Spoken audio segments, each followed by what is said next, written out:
One morning, Henry was feeling very sorry for himself. Sometimes he could pull trains, but sometimes he felt he had no strength at all. I suffer dreadfully and no one cares. Rubbish, Henry, snorted James. You don't work hard enough.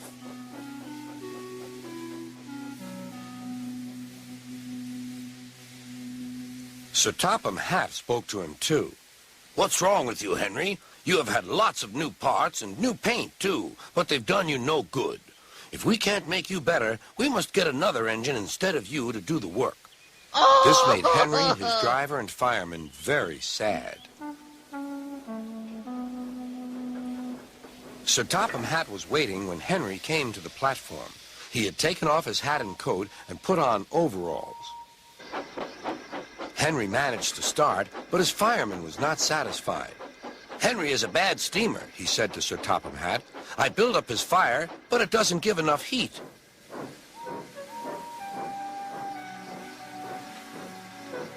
Henry tried very hard, but it was no good. He didn't have enough steam and came to a stop outside Edward's station. Oh dear, thought Henry. I shall have to go away. Oh dear, oh dear. All he could do was to go slowly onto a siding, and Edward took charge of the train.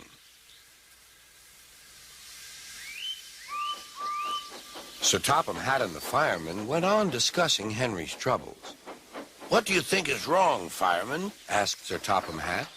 Excuse me, sir, he answered, but the fact is the coal is wrong. We've had a poor lot lately, and today it's worse. The other engines can manage.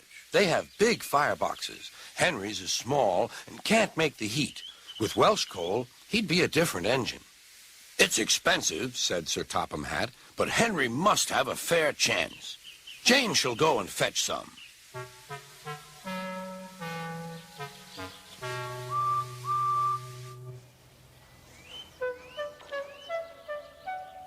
When the Welsh coal came, Henry's driver and fireman were excited.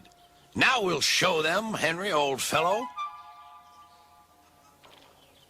They carefully made his fire, putting large lumps of coal like a wall round the outside. Then the glowing middle part was covered with smaller lumps. You're spoiling my fire, complained Henry. Wait and see, said the fireman. We'll have a roaring fire just when we want it. The fireman was right. When Henry reached the platform, the water was boiling nicely, and he had to let off steam. How are you, Henry? Beep, beep, beep. I feel fine. Have you a good fire, driver? Never better, sir, and plenty of steam. No record breaking, warned Sir Topham Hatt. Don't push him too hard. Henry won't need pushing, sir. I'll have to hold him back.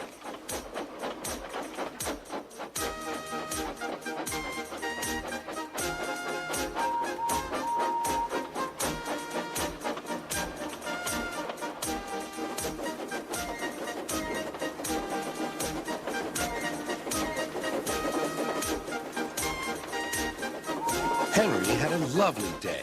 He had never felt so well in his life. He wanted to go fast, but his driver wouldn't let him. Steady, old fellow, he would say. There's plenty of time.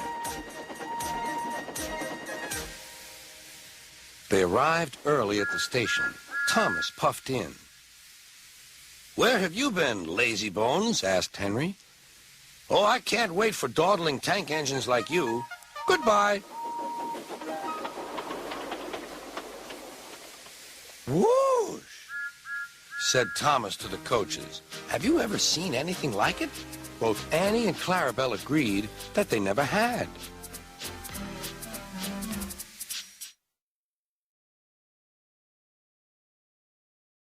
One winter evening, Henry's driver said, "We'll be out early tomorrow. We've got to take the flying Kipper."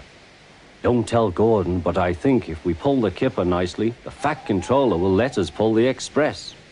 The special coal they gave you is working well." "Hurrah!" cried Henry. "That will be lovely."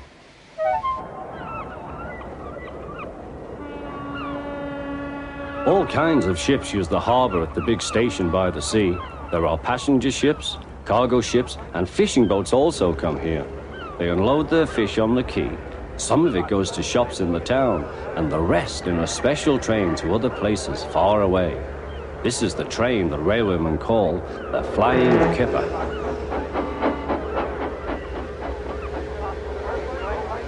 Henry was ready at 5 o'clock.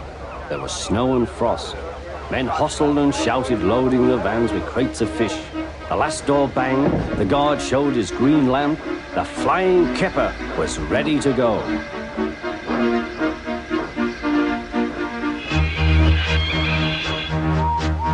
Come on, don't be silly, puffed Henry to the vans.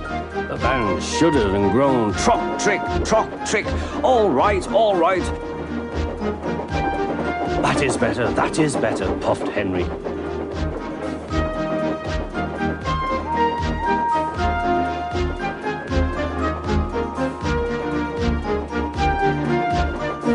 Clouds of smoke and steam poured from his funnel into the cold air, and the fire's light shone brightly.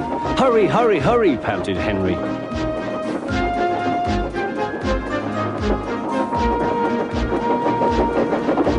They were going well. The light grew better. Signal light shone green as they passed.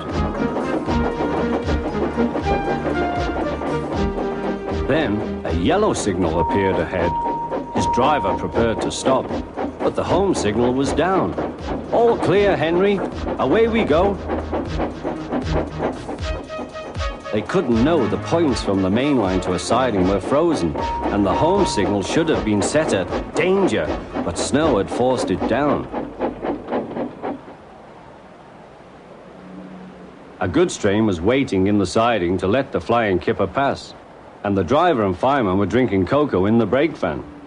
The Kipper is due, said the guard. Who cares, said the fireman. This is good cocoa. The driver got up. Come on, fireman, back to our engine. They got out just in time.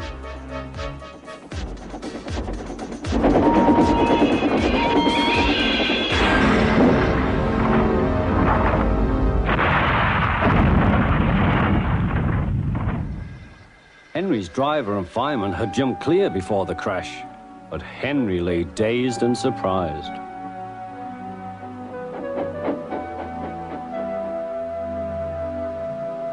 The fat controller came to see him. The signal was down, sir, said Henry. Cheer up, Henry, it wasn't your fault. Ice and snow caused the accident. I'm sending you to Crewe, a fine place for sick engines. They'll give you a new shape and a larger firebox. You'll feel a different engine and won't need special coal anymore. Won't that be nice? Yes, sir, said Henry doubtfully.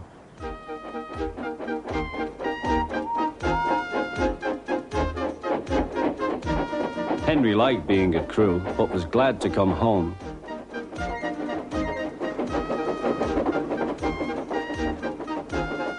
A crowd of people waited to see him arrive in his new shape. He looked so splendid and strong that they gave him 3 cheers. Peep, peep, he whistled. Thank you very much.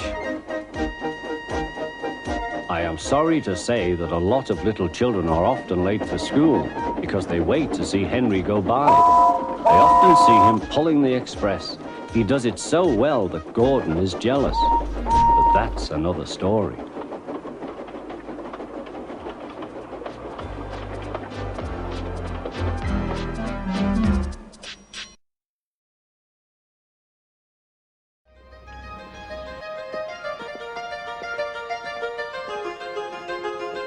Eighteen wheels moving down the highway, looking for adventure, heading for the sun. I can feel danger coming my way, riding on the wind, on the thunder ride, thunder ride.